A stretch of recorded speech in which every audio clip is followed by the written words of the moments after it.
Ok, muy buenas noches. Estamos iniciando la grabación de nuestra segunda sesión en línea. Del curso de aplicación de normas tributarias en micro y pequeñas empresas. En esta oportunidad, como les venía diciendo antes de iniciar la grabación, vamos a hacerla interactiva. Eso quiere decir que vamos a tratar de participar, de dar sus opiniones, de emitir un concepto sobre lo que hemos o lo que vimos en la primera semana. Se preguntarán, ¿por qué no vamos a hablar de la segunda semana? En la segunda semana, lo importante aquí es debatir lo que ustedes se apropiaron del tema, qué aprendieron, qué conclusión sacaron y qué es lo más relevante e importante para ustedes en este tema. Entonces, déjenme, les comparto pantalla, denme un segundo. Les comparto la pantalla para poder iniciar con la sesión. ¿Están viendo mi pantalla en estos momentos? ¿Sí la ven? Sí, profesor. Sí se ve. Perfecto. Miren bien. En el tema de la semana 1 se habló de la clasificación de las micro y pequeñas empresas. Ahora, yo quiero escuchar, antes de iniciar a hacer la presentación que les tengo preparada, ¿qué opinión le merecen a ustedes el hecho de estudiar este tema, de darle importancia y cuál fue su perspectiva frente al tema que vimos y al material que se les ofreció? Lógicamente que nosotros como entidad le ofrecemos a ustedes un material que es muy bueno, es excelente, está actualizado, pero por ser un tema de actualidad, yo les sugeriría que fueran mucho más allá, que aplicaran los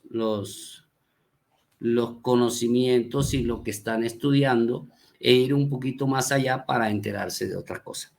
Entonces, bájenme la manito los que la tienen levantada y vamos a levantar la mano los que quieran participar, ¿vale?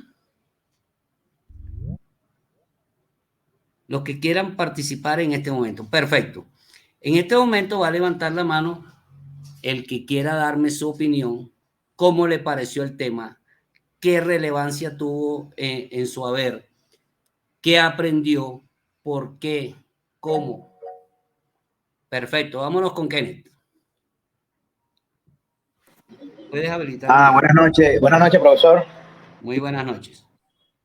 Bueno, del tema de la semana 1, me quedó lo que fue la clasificación de las empresas en Colombia, que se clasifican en sociedades por acciones, en comandita, que tiene que ver con la responsabilidad de los miembros.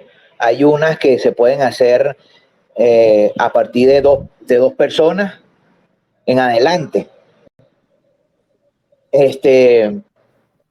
Y según el capital también, y la responsabilidad es si es limitada o es ilimitada. Eso tiene que ver con respecto a la separación del patrimonio de la persona natural con la persona jurídica creada a través de la empresa. También una duda que me quedó con respecto a los tipos de empresas es que no vi en ninguna parte que hablaban sobre las empresas sin ánimo de lucro, lo que son las fundaciones. Eso sí, esa pregunta sí quería hacérsela, que usted me hablara sobre eso, sobre las fundaciones y sobre las empresas sin ánimo de lucro, porque no lo vi en el tema que se habló en la semana 1. Bueno, y con respecto... Vamos desglosando. Las empresas sin ánimo de lucro precisamente están catalogadas así porque no tienen un lucro. Perfecto. Ahí se enumeran a las fundaciones. Las fundaciones no son una empresa. precisamente son fundaciones que hacen labores sociales y que están catalogadas como empresas que no tienen un lucro como tal. De hecho, no son unas empresas, son fundaciones precisamente. O sea, se hace un pool de personas, se reúne un pool de personas, hacen una fundación, o una sola persona hace una fundación con el fin de ayudar, de ser social. Es decir, no va a obtener un lucro, va a obtener ayudas tanto del Estado como de otras o de las ONGs, que son las organizaciones que ayudan a estas empresas, a estas fundaciones precisamente. Cuando hablamos de empresas, estamos hablando de una empresa constituida para lucro. Entonces, precisamente no te habla de eso porque estamos hablando de las empresas que sí tienen lucro, que sí están diseñadas para tener una rentabilidad dependiendo de lo que ofrezcan, ¿vale? Es por eso que no están ahí. Bueno, muchas gracias por la aclaración, profe. Bueno, también lo que son las empresas mixtas, que está invertido lo que es el capital privado y el capital del Estado. O sea, parte de las acciones de la empresa son del Estado, esas son las empresas mixtas. Y con respecto a las obligaciones tributarias, bueno, está el IVA, que es el impuesto al valor agregado, el impuesto sobre la renta. Esos fueron los dos más principales que me quedaron. Bueno, y están también los impuestos municipales, que ya tiene que ver cada alcaldía, son diferentes en cada municipio. Sí, señor. Sí, y bueno, yo pregunto lo de la fundación, disculpe, yo pregunto lo de la fundación porque yo tengo un interés personal de crear una fundación para los animalitos de la calle, porque yo me la paso recogiendo animalitos de la calle y me los llevo a la casa, los curo, los cuido, los pongo bonitos y después les busco a alguien que los adopte y ya llevo 14 perritos rescatados y muchas personas que me conocen, que saben que hago esa labor, me han querido colaborar, pero si no tengo una persona jurídica porque a ellos se les hace un descuento cuando van a pagar. Si ellos hacen donaciones a las fundaciones, se les hace ese descuento de los impuestos. Entonces, ahí conozco muchas personas que tienen negocios, tienen comercio, tienen supermercados, y ellos me dicen que registra la fundación, que nosotros te colaboramos para que sigas entonces rescatando a los perritos. Esa es la parte social. Y la empresa que quiero registrar es que ahorita estoy haciendo un curso de entrenador físico deportivo en EduNorte para ser entrenador certificado y quisiera entonces lo que es registrar el gimnasio. Esas son las dos. Por eso ese fue uno de los motivos por la cual comencé este curso. Y bueno, eso abarca más o menos lo que recuerdo de la primera semana. Entonces. Bueno, fíjate bien una cosa, y me gusta lo que estás diciendo. De hecho, tienes dos proyectos, uno que es una fundación para ayudar a los perritos, y como bien fíjate que aquí está participando Juan Carlos, nos dice, no son empresas mercantiles. De hecho, no son empresas mercantiles porque no comercializan absolutamente nada. Simplemente su objeto social es cooperativismo, solidaridad entre sus miembros, tienen beneficios tributarios y son de un régimen especial. Entonces, yo quisiera que Juan Carlos, ahora que estás escribiendo ahí, ¿tienes micrófono, Juan Carlos? Disculpa.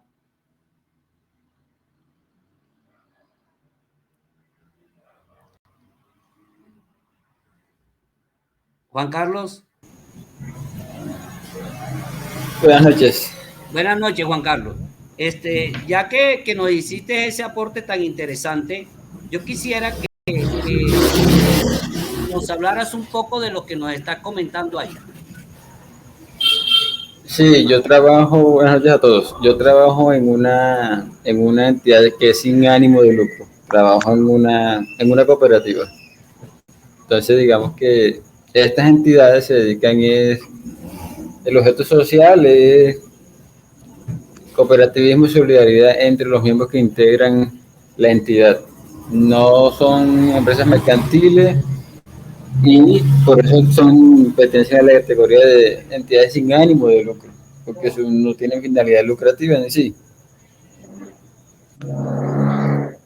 Y además de eso, pertenecen a un régimen tributario especial, porque no hacen declaraciones, digamos, como las entidades del sector real. Totalmente de acuerdo, Juan Carlos. Y fíjate que el amigo que estaba hablando, Kenneth, el amigo de Kenneth nos dice que él tiene dos proyectos. Uno de los proyectos es hacer una fundación donde él pueda obtener, y fíjate, Kenneth, que es totalmente diferente al crear empresa con ánimo de lucro, es decir, crear una empresa comercial o una empresa de servicios para obtener rentabilidad, a crear una fundación donde vas a obtener beneficios, pero van a ser aportes sociales. ¿Qué te quiero decir con aportes sociales? Que vas a obtener ayuda de personas que también estén interesadas en el mismo tema en el que tú estás metido. En este caso, el ayudar a los perritos de la calle, recogerlos, ayudarlos. Entonces, ahí muchas empresas son solidarias y pueden ser solidarias contigo, aportándote comida, aportándote con veterinarios, te pueden aportar la salud de los, ayudar a la salud de los caninos. Y en ese orden de ideas debemos tener en cuenta de que tú estás haciendo una labor social. Es por ello que se te hizo un poco extraño de que esas empresas no estuvieran dentro del paquete del material del curso. Pero es una forma de hacer una labor social sin recibir nada a cambio. ¿Ok? Sin tener ninguna rentabilidad. Es por ello que las fundaciones, los que se someten o los que crean fundaciones, constantemente hay mucho más trabajo porque necesitan de la ayuda de los demás. Y lo que nos dice Juan Carlos es muy cierto, es solidario, es más, son fundaciones son fundaciones que necesitan de la ayuda de los demás. Ahora, cuando nos hablas de tu otro proyecto, ahí sí vas a tener una rentabilidad, ¿ok? Y tu otro proyecto sí debes registrarlo y seguir las normas y leyes que ya ahorita vamos a enumerar acá, ¿vale?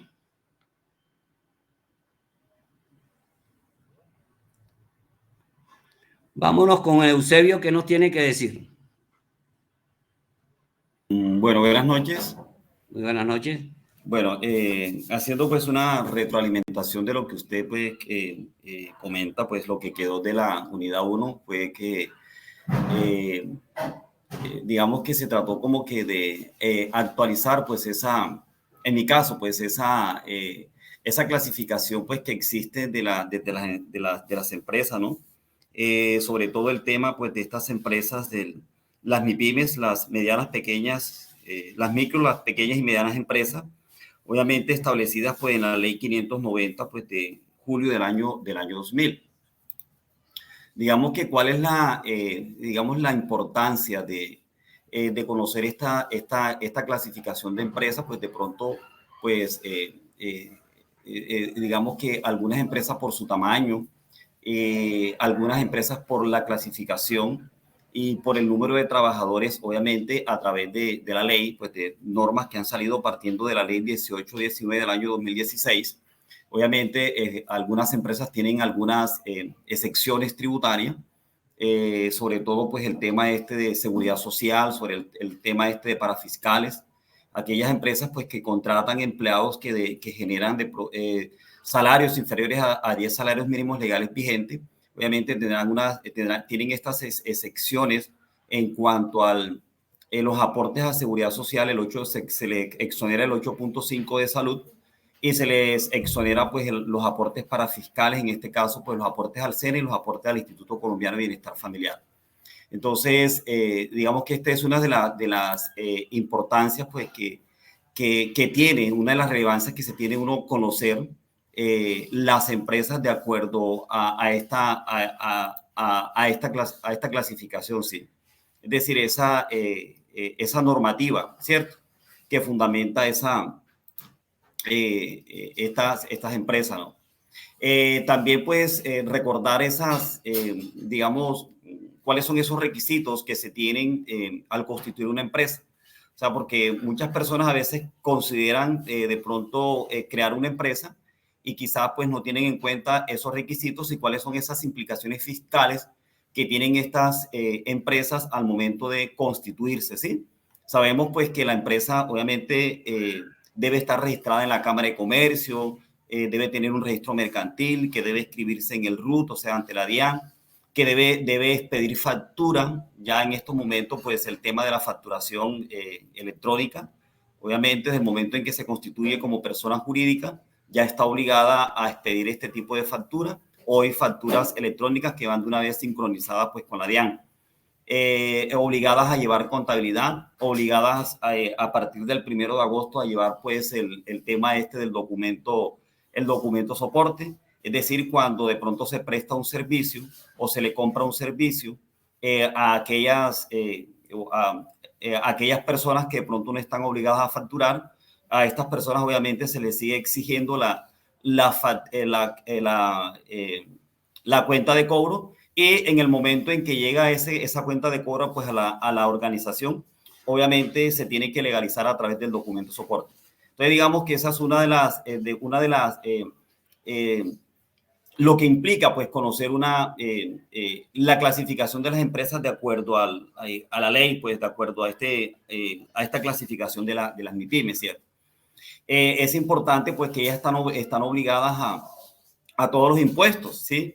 Son agentes de retención, son declarantes de IVA, son responsables de IVA, son responsables de industria y comercio, son responsables del impuesto de renta.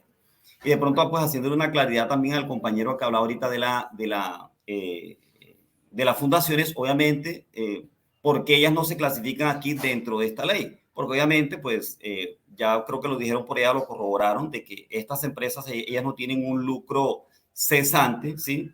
Ellas son empresas sin ánimo de lucro. También es relevante aclararle que él decía que estas empresas van a tener una excepción sobre si donan, obviamente, van a tener un descuento, ¿cierto? En su impuesto de renta, pues un descuento tributario. Pero ojo, siempre y cuando la empresa se haya sometido, o la fundación o la asociación, de acuerdo al cómo se ha constituido, esta empresa debió cumplir con unos requisitos fundamentados en las empresas sin ánimo de lucro. Es decir, hay unos requisitos que creo que estos requisitos vienen a partir del año 2017, donde anualmente tenemos un plazo hasta el 31 de marzo de cada año, presentar todos estos requisitos para seguir perteneciendo a este régimen. Si la empresa pertenece a este régimen, obviamente se puede tomarse este descuento, y siempre y cuando la empresa cumpla con programas, si son fundaciones, por ejemplo, cumpla con programas de desarrollo social. Eso se encuentra fundamentado, si no estoy mal, creo que en el artículo 356, 357 del Estatuto Tributario. Entonces, por eso es que es importante, digamos, para resumir, conocer toda esta clasificación de las empresas, es decir, para saber cuáles son esas implicaciones fiscales que tienen. Y toda vez, pues, que no solamente estas implicaciones fiscales, sino también implicaciones laborales también que tienen estas organizaciones, digamos las MIPYME. Hoy por hoy hay otro tema importante, relevante, en norma, que se convierte en norma fiscal, en norma tributaria, es el tema de la nómina electrónica. Si estas empresas contratan empleados, esta nómina se tiene que pasar por la DIAN para que este impuesto sea descontado, sea tenido en cuenta como costo y deducción en el impuesto de renta a 31 de diciembre del año, del año, ¿no? Entonces, se pueda tomar eso como descuento. Entonces, obviamente que si como organizaciones que tenemos esta calidad, no se hace esto, obviamente no se va a poder beneficiar de esos descuentos, porque hoy día pues todo tiene que pasar por la DIAN. Entonces digamos que esos son uno diría yo, uno de los requisitos y uno de los momentos por el cual tenemos nosotros que conocer esta clasificación de las empresas. Toda vez que de pronto seamos dueños de empresa, o toda vez que seamos de pronto asesores de empresa, o toda vez que de pronto trabajemos en la parte contable o en la parte tributaria. Listo, ese era el aporte que quería decirle, profe. Excelente, Eusebio. Te hago una preguntita. ¿Por qué crees tú que el Estado colombiano, a la hora de que una persona natural se convierta en una persona jurídica y le dé excepciones tributarias? O sea, le dé excepciones tributarias a quién, a la persona natural o a la persona jurídica. No, a la persona jurídica, lógicamente. Bueno, lo que pasa es que esto a través de la ley pues se dio con el fin de, por ejemplo, de creación de empleo, por ejemplo, de que haya más recursos, ¿sí? En el Estado, supuestamente para invertirlos digamos, infraestructura, en salud. No, mira en bien, educación. dame un segundo, Eusebio, mira bien. Estamos hablando de las excepciones tributarias. Las excepciones tributarias son cuando tú creas una empresa, el Estado colombiano te dice, bueno, como tú me creaste una empresa que es viable, que puede iniciar como una microempresa, pero se proyecta o tiene una proyección a ser una mediana empresa y llegar a ser una pequeña, luego una mediana y luego una gran empresa. Yo al iniciar te voy a dar unas excepciones tributarias, es decir, tú no me vas a pagar los impuestos que se requieren para efectos de durante un tiempo requerido. ¿Para qué? Hombre, yo voy a crear la empresa, el Estado me da estas excepciones durante 1 año, durante 2 años, durante 5 años. ¿Cuál es el fin del Estado de darte esas excepciones? El Estado no va a recibir un peso en impuesto tuyo. ¿Cuál es el fin? ¿Cuál crees tú que es el fin? Yo diría que sería ese, profe, obviamente el Estado no va a recibir un peso mío, pero obviamente a cambio, a beneficio de eso, digamos que hay una contraprestación o hay un gana-gana, o sea, entre la empresa y Estado. Bueno, listo.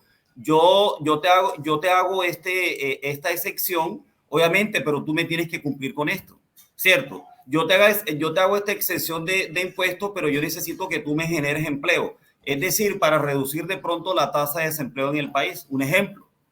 ¿Sí? Perfecto. Allá era donde yo quería llegar. Y mira que aquí Blanca nos dice, incentivar la creación de empresas. Sí, ese es uno de los factores fundamentales. Y el factor fundamental dentro de las excepciones en el Estado colombiano para efectos de la creación de empresas es creación de empleo, generación de empleo. ¿Ok? Es por eso, es precisamente por eso que el Estado colombiano tiene excepciones. ¿Que son buenas para el Estado colombiano? Puede que haya algunos vivarachos que le den esas excepciones y resulta que no te generan los empleos sugeridos para esa creación o para la empresa que está iniciando. Entonces, pero la idea fundamental es primero, incentivar la creación de empresas y segundo, incentivar a ese empresario que ahora se le llaman o le llamamos se me escapa la palabra, a ver, ayúdenme, los emprendedores, gracias Alejandro, esos emprendedores a generar empleo, ¿ok? Entonces, esa es la idea principal de las excepciones tributarias. A ver, ¿quién más quiere participar? El tema está muy bueno, quiero escucharlos y nos vamos a demorar un poquito. Esperemos que sí, con la participación de ustedes nos podemos extender, pero yo estoy seguro que vamos a salir un poco más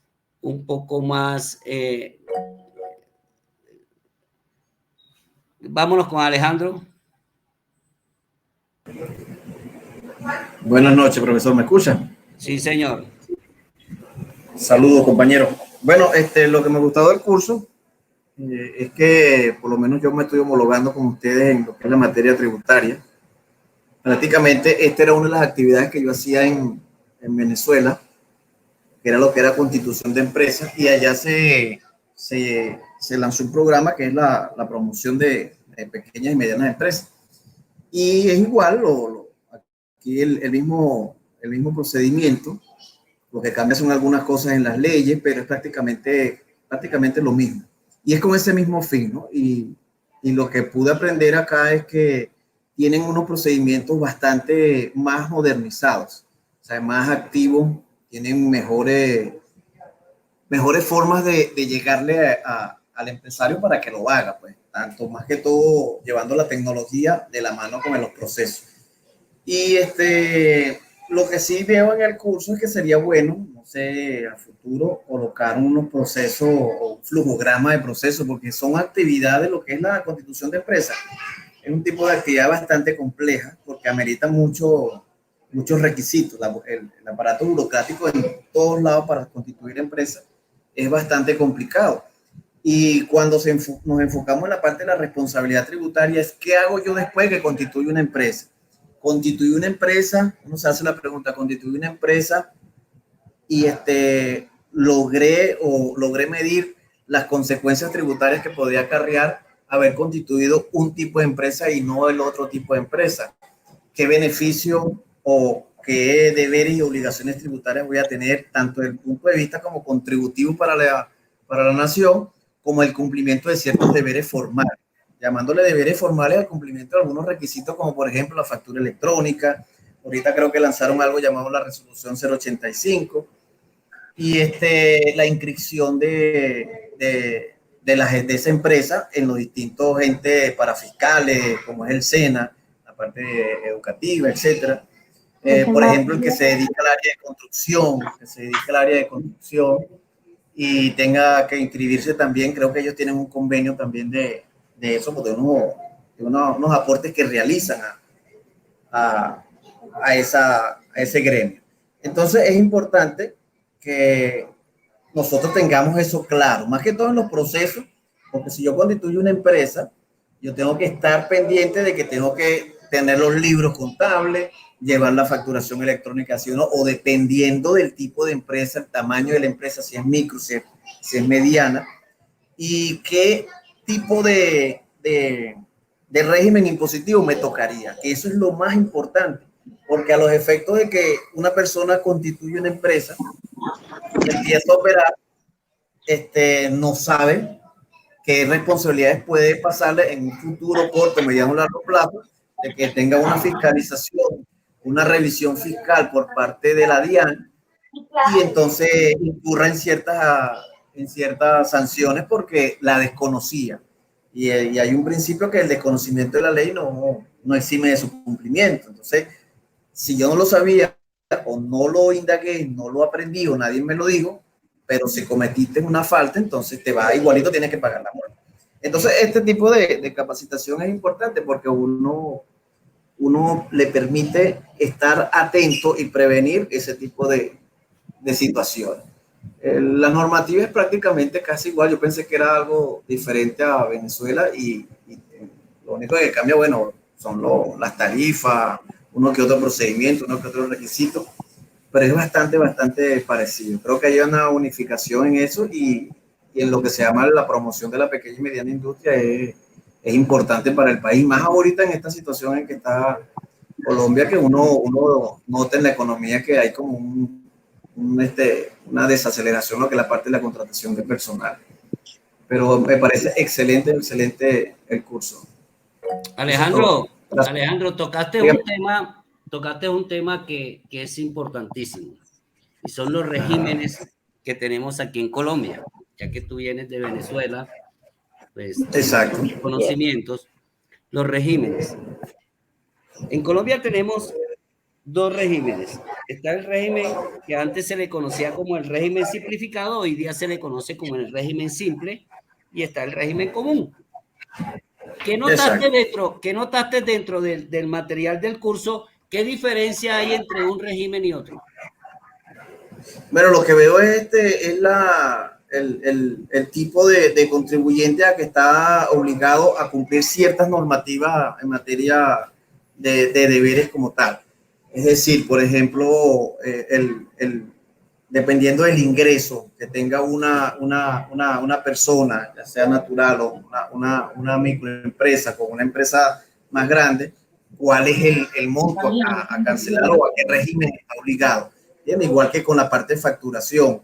No todos están obligados a la facturación electrónica, dependiendo de siquiera adaptar. Esos son. Yo me entregué en la cocina, le dije, estos 7 pesos son de mañana. Dame un Dice segundo, que me dieron el Alejandro, domicilio y dame un ya segundo. perdí Hay un micrófono prendido ahí. Sí. Y hay otro micrófono por ahí prendido eso. Entonces, eso es lo que hace la diferenciación entre unos regímenes con otros, que va a ser la capacidad contributiva o la obligación que va a tener con el Estado y el cumplimiento de ciertos deberes o formales, ya sea declarar dependiendo del ingreso que tenga, qué tipo de facturación va a realizar, si la hace electrónica o no la hace electrónica. Esas son las diferencias que pude notar en los diferentes regímenes. Ok. Vamos a ponerlo en contexto. Si yo quiero crear una empresa, listo. Pero mi empresa, pues lógicamente, por ser nueva, yo hago todo el procedimiento de registro de mi empresa y la DIAN, que es el ente regulador, me ubica como régimen simple. ¿Cada cuánto debo yo declarar o hacer mi declaración de renta? ¿Cada cuánto hacer la declaración de rentas? La declaración de renta es anual. De acuerdo a lo que vi, creo que son anual. ¿Estoy obligado a declarar IVA?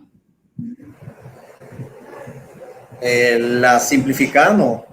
Creo que presenta una informativa. No llegué a revisar bien eso. Ok, miremos a ver qué no. Gracias, Alejandro. Excelente participación. Miremos a ver qué nos dice Kenneth nuevamente sobre lo que estamos hablando en estos momentos. La principal diferencia que hay entre el régimen simple y el común es que el régimen simple no es responsable de IVA. No, él no retiene IVA. En cambio, el régimen común sí tiene que retener IVA y declararlo. ¿Cada cuánto? Y anualmente. ¿Anualmente cuál de los dos? El simple anualmente. ¿Y el común? Y el común depende, porque hay unos que lo hacen bimestrales o hay otros que lo hacen semestrales, depende. ¿Y cuatrimestrales también? Ajá, y cuatrimetrales, sí, eso va a ser dependiendo de las ventas, dependiendo del volumen. De los ingresos. De los ingresos, eso es correcto. Ajá. Otra cosa, ahí sí tengo una pregunta en cuanto al régimen simple, que es no responsable de IVA. En mi caso, que yo soy comerciante independiente, yo vendo productos por internet y directamente a los usuarios finales, y la empresa que me paga mis comisiones, ellos me hacen una retención del 10% del impuesto sobre la renta. Y también me hacen una retención del 10% adicional por ser extranjero.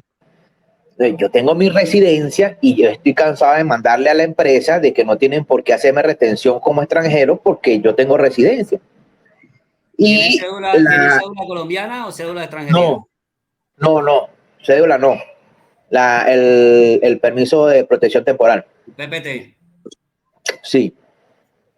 Ok. Eso. Y lo otro es que ellos me hacen la retención del 10% del impuesto sobre la renta de la base y yo tengo que declarar al año, pero yo no cumplo con la cantidad de unidades tributarias que me obligan a declarar. Entonces, yo no estoy obligado a declarar porque no llego a los ingresos establecidos en la norma. Entonces, mi pregunta es, ¿todo ese dinero que me retuvieron en el año me lo devuelven o la DIAN se lo queda?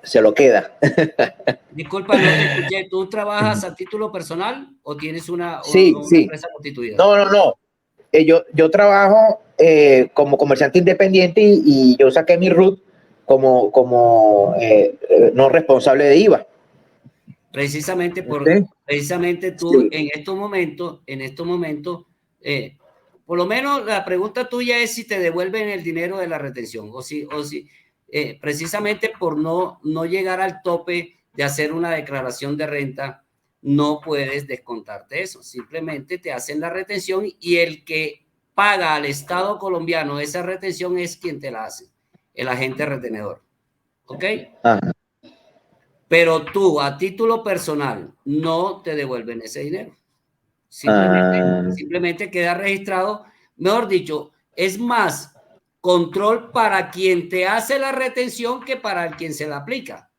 Es decir, el que te hace la retención a ti por tú prestarle un servicio, te hace la retención del 10% o del 11%, dependiendo del 10.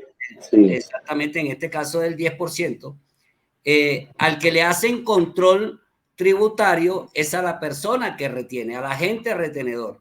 Entonces, él debe, cada vez que te hace la retención en la fuente, cancelarle al Estado dependiendo ¿de qué? De si está en el régimen simplificado o en el régimen simple o en el régimen común. Si está en el régimen simplificado, él debe reportarlo anualmente, ¿sí? Y si está en el régimen común, debe reportarlo mensualmente.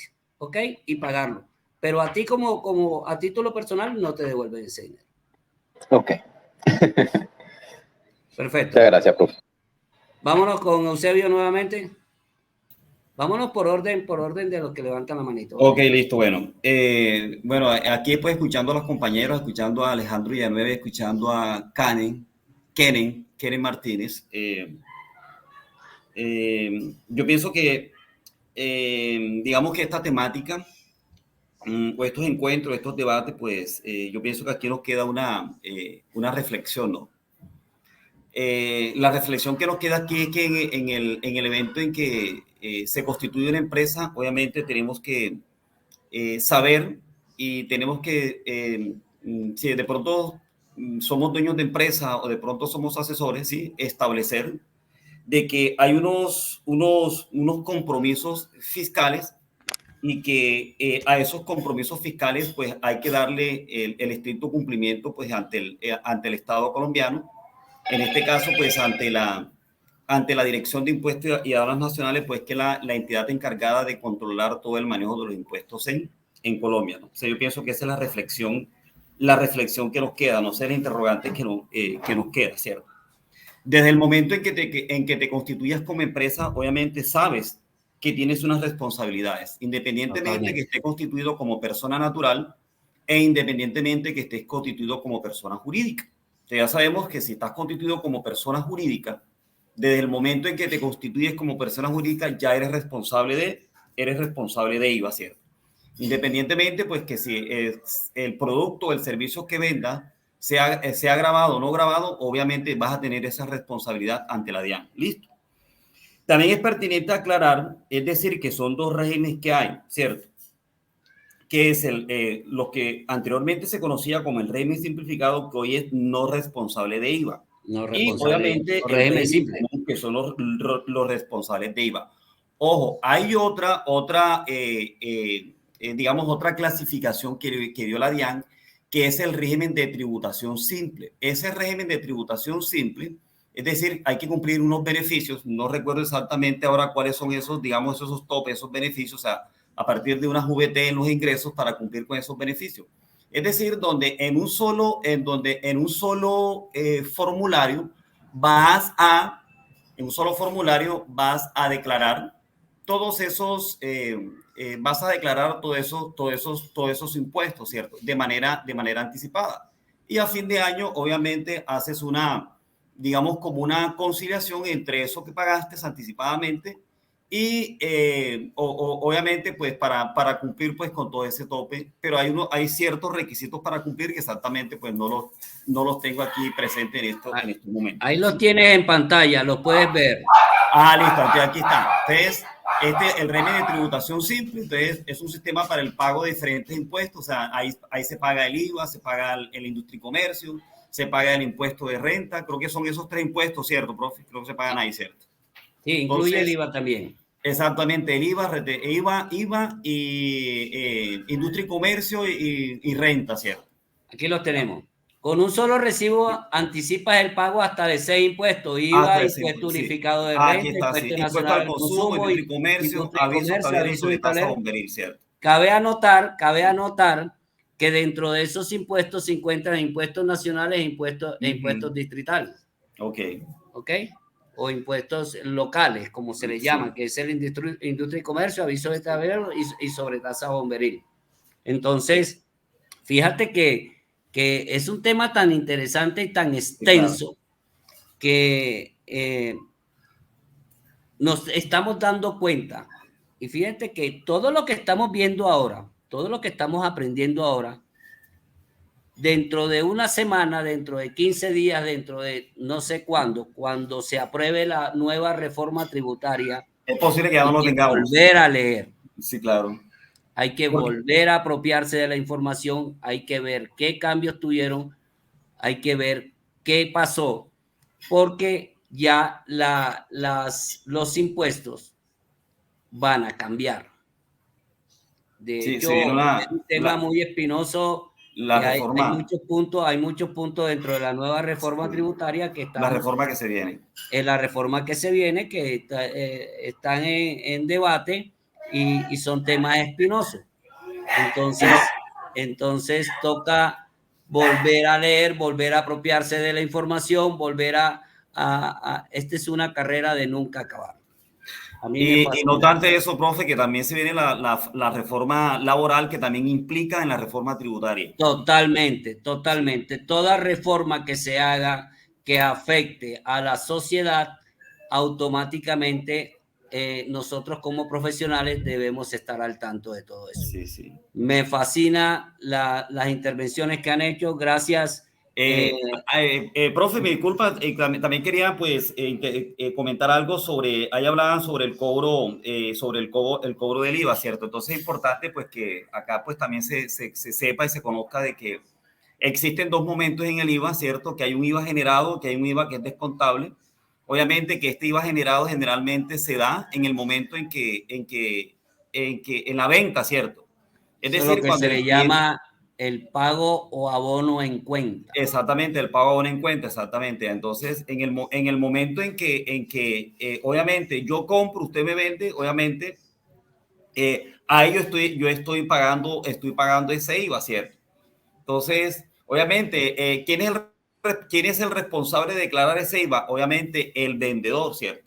Y si el comprador es responsable, obviamente, ahí se da el jueguito, ¿cierto? Entonces, bueno, ¿cuánto te costó ese IVA por la venta que hiciste? ¿Y cuánto te costó ese IVA por la compra que tú hiciste para vender ese producto? Entonces dice el Estado, págame la diferencia, ¿cierto? Claro. De ese IVA, ¿sí? Entre el IVA generado y el IVA descontable. Entonces, el IVA generado generalmente se da en las ventas y el IVA descontable generalmente se da en las compras, obviamente. Pero cuando yo pago ese IVA, si soy persona natural que no soy responsable del IVA, ese IVA es del Estado, ese IVA jamás yo lo recupero. Entonces, lo mismo también pasa con la retención en la fuente, ¿cierto? Sí, acabas de tocar un tema, disculpa que te interrumpa. Sí, para aclararle un poco a Kenneth, era el que estaba hablando sobre el tema. Sí, perfecto. Kenneth, sí. Lo que pasa es esto, Kenneth. Cuando a una persona natural le hacen retención en la fuente, lo que yo te comentaba, el agente retenedor es el que le responde al Estado por ese dinero, porque él es el que te está reteniendo. Yo te quito ese dinero, pero ese dinero no es mío, ese dinero se lo tengo que reportar y pagar al Estado. Lo mismo pasa con el IVA. Ejemplo, para sustentar lo que está diciendo Eusebio. Nosotros compramos un televisor, ese televisor trae IVA, por decir algo. O cualquier artículo que uno compre que nos graben con IVA. ¿Quién paga el IVA? Yo como persona natural que estoy necesitando el artículo, yo pago el IVA. ¿Sí? Vale 100 pesos más IVA del 19%, a mí me sale por 119 pesos. Pero ¿quién es el responsable de llevarle ese dinero al Estado? El agente retenedor, es decir, el que me está vendiendo a mí.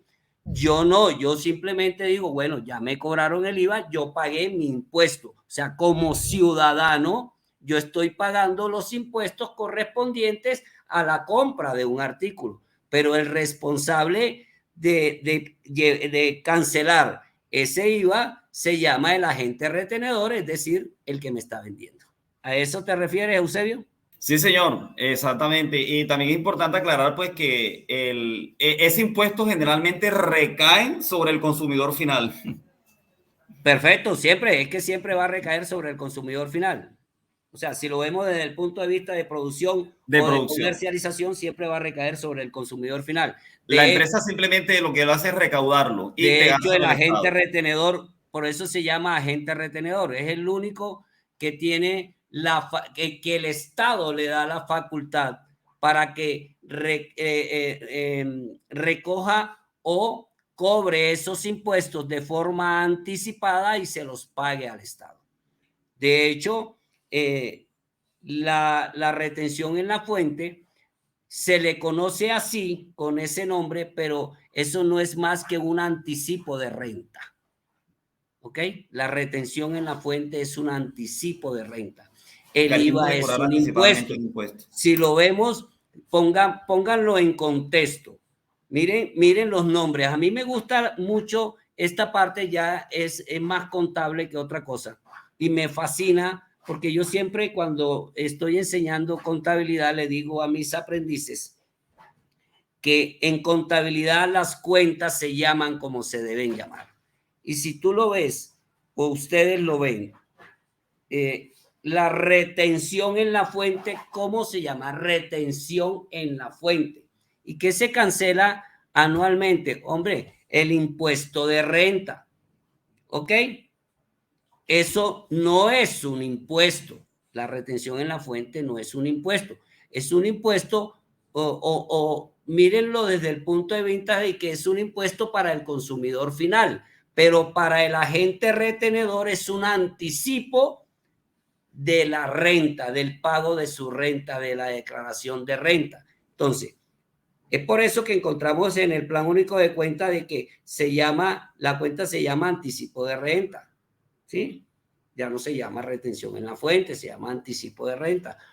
Entonces, en cambio el IVA sí. Y fíjate que el IVA ¿cómo arranca? Impuesto al valor agregado. Ya ese es un impuesto que se le coloca a los productos o que están inmersos en los productos precisamente para poder adquirirlos. Y los que pagan ese impuesto es el consumidor final porque el agente retenedor simplemente lo que hace es recibirlos y trasladarlos al Estado. ¿Ok?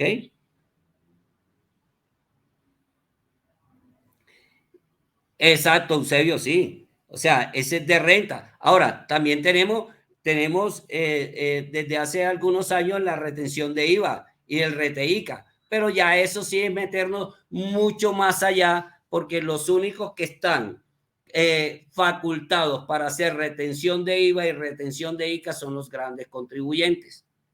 ¿A quienes le retienen los grandes contribuyentes? Al régimen común y al régimen simple. O al régimen eso depende de la... Sí, por eso, de acuerdo a... ahí volvemos a lo mismo otra vez, de acuerdo a la clasificación de las empresas, de acuerdo al tamaño de la empresa, de acuerdo al nivel de ingresos, de acuerdo al tamaño de la empresa. Alejandro está preguntando que qué es el RTICA. Cuéntale qué es el RTICA. Y ahorita, Laurisa, yo sé que tienes muchas ganas de participar. Danos un compás de 2 minuticos mientras Eusebio, el que está hablando es Eusebio, ¿no es cierto? Sí, señor. Perfecto, Eusebio, cuéntale a Alejandro qué es el RTICA. ¿Sí? Bueno, entonces, claro? Alejandro, partimos del concepto de ICA, ¿no? Es un impuesto, como su nombre lo dice, se llama Impuesto de Industria y Comercio. ese impuesto de industria y comercio es un impuesto del orden municipal, ¿cierto? Y se paga en el municipio de acuerdo a la calidad del municipio. Hay municipios que se paga bimestral y hay otros municipios que se paga mensual y habrán otros municipios que se pagan anual, ¿cierto? Dependiendo si es persona jurídica o es persona natural. Ahora bien, ¿qué es el RETEICA? Es una manera también de hacerle una retención a ese impuesto, es decir, de cobrarlo anticipadamente. Generalmente se ve digamos, en el ingreso o en lo que factura ese contribuyente, ¿cierto? Entonces, cuando yo vendo en el momento del pago, obviamente yo hago me hacen la retención de ICA, ¿cierto? Entonces, dependiendo el producto o dependiendo el servicio, o sea, hay un estatuto, cada municipio tiene un estatuto tributario y dirá, bueno, este servicio tiene un industria y comercio del 10 por mil, del 9 por mil, del 3 por mil, del 4 por mil. Bueno, eso sí hay que aclararlo, Eusebio. El ICA se maneja en milajes. ¿Se maneja en qué? En milajes, en miles. Sí, en miles, sí, claro. Sí. En miles. Muy bien, gracias, Eusebio. Vámonos con Laurita, que se habla hace mucho rato. Buenas noches a todos. Bueno, me presento, mi nombre es Laurita, estoy en el curso, entonces quería hacer una pregunta referente a sí, en este curso, que por cierto está muy completo y muy actual, como dice, pues hay que esperar ahora qué cosas nos van a sacar.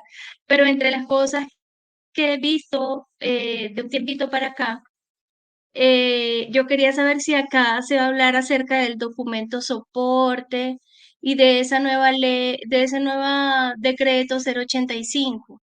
Entonces, yo quería saber si dentro del material que tenemos como recurso, acá se va a hablar, a actualizar un poco acerca de eso, porque pues yo trabajo para una empresa de persona natural, es régimen simple,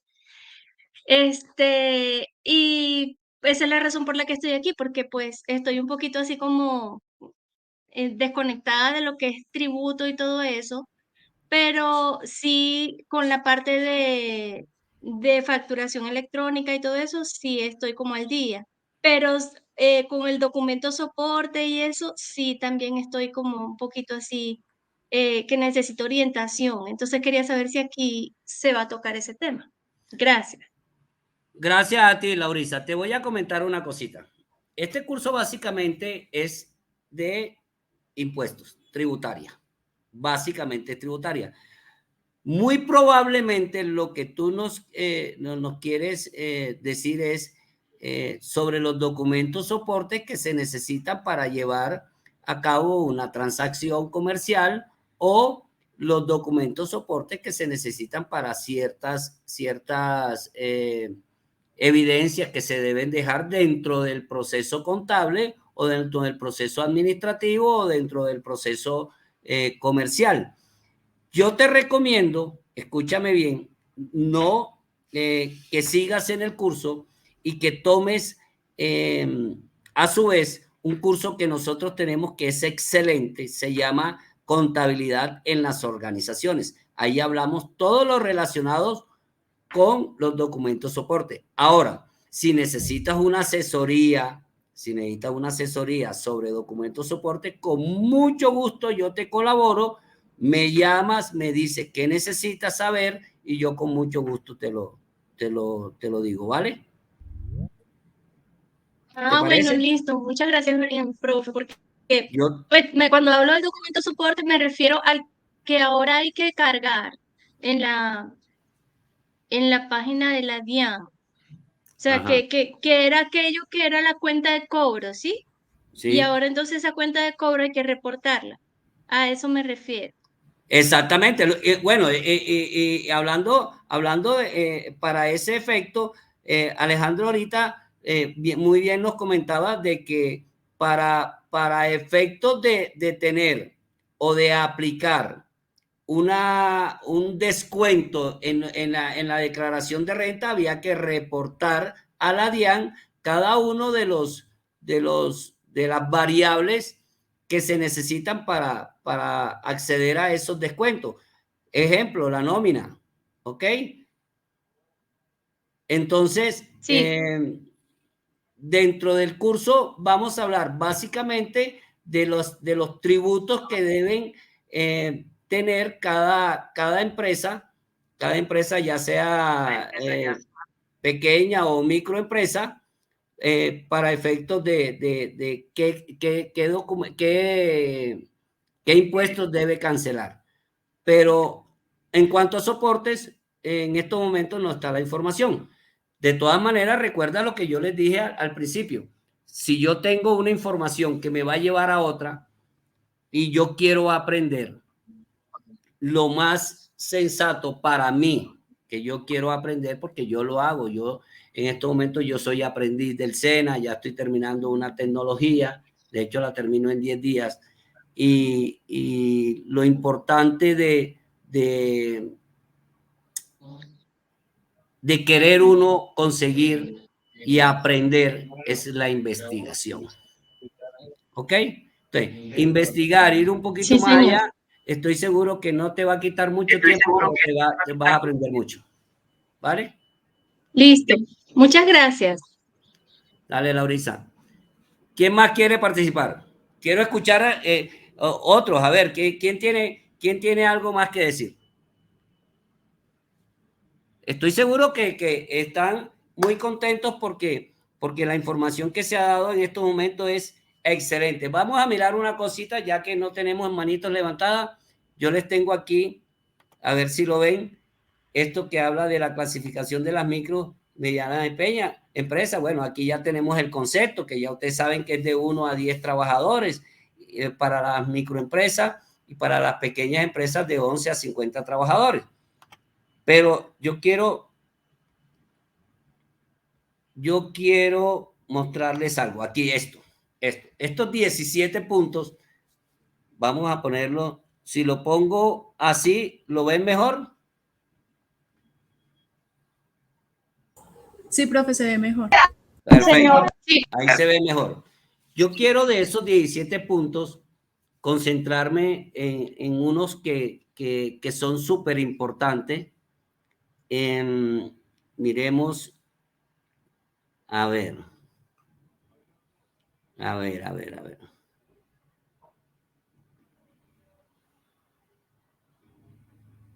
Denme un segundo. Realizar el registro en el sistema de seguridad social, la caja de compensación.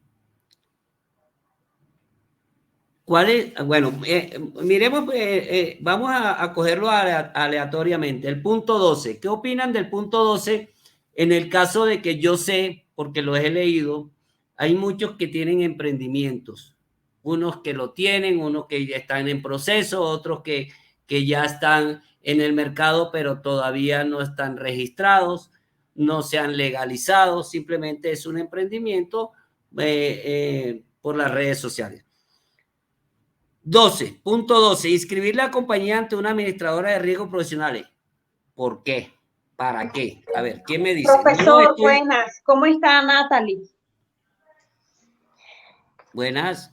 Buenas noches. Profesor, usted nos dice sobre el punto 12 porque es importante. Sí. Lo digo por experiencia, trabajé en una finca bananera. Eso cubre, digamos, una parte en el momento que algún trabajador llegue a tener algún accidente laboral dentro de la empresa, ya la parte del empleador se cubriría el riesgo de todo el acarreo que incurre los gastos o la parte de salud que le haya afectado. Y le digo por qué. Se colocó un trabajador de manera ocasional que no tenía seguridad social y la máquina de cortavástagos se la succionó, o sea, todos los dedos de la mano derecha fueron cortados. Como no estaba afiliado al patrono, le tocó correr con todos los gastos de ese trabajador. Entonces, para mí eso es muy importante y tenerlo muy presente. Un trabajador no se puede tener dentro de la empresa sin la inscripción ARL. ¿Cuál es la diferencia entre una administradora de riesgos profesionales y escribirlo al sistema de salud? la administradora de salud solamente se encarga de, digamos, la parte de salud, de alguna enfermedad o algo. Si tiene alguna enfermedad o sufrió, digamos, la ARL, digamos, en la parte de accidentes que llega a tener algún trabajador. ¿La ARL le puede cubrir una indemnización o una...? Depende de la indemnización. ¿Quién de los dos tiene la responsabilidad en un caso de accidente laboral de evaluar al empleado que tuvo el accidente para llegar a la determinación llegar a determinar, disculpe, para llegar a determinar si puede seguir o no trabajando? La ARL. La ARL. Si saben una cosa, que ni siquiera la ARL es el que toma esa decisión. Profe, yo le digo. Dígame. ¿Quién toma esa decisión? Listo, le comento algo bueno. No, eso es...